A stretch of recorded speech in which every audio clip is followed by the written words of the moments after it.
সৎ লোকে দেশে আমরা বহু মানুষকে দেখতাম সৎ, কিন্তু যোগ্য না হওয়ার কারণে বিষয়টা পরে প্র্যাকটিক্যালেও চালাতে পারেনি।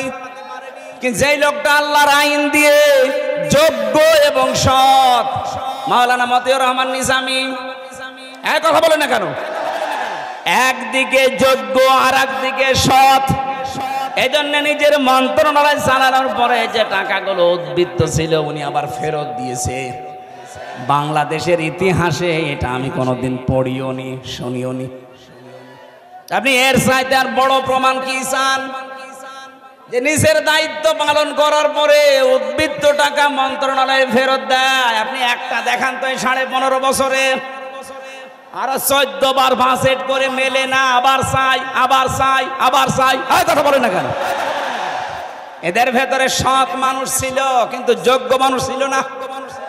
এজন্য সালেহ এই শব্দটা কোরআনে যেখানে আল্লাহ দিয়েছেন, সালেহ মানে শুধু নেক না, সৎ না, সালেহ মানে যোগ্য।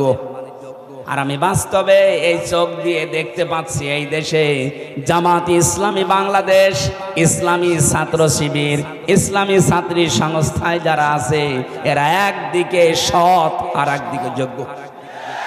এটা যদি মিথ্যা প্রমাণ করতে পারেন আমি কথা বলবো না। আপনি তাকান কোন জায়গায় তাকে লাগাবেন, যে যেই জায়গায় আছে ওই জায়গার জন্য সে একদিকে সৎ আর একদিকে যোগ্য।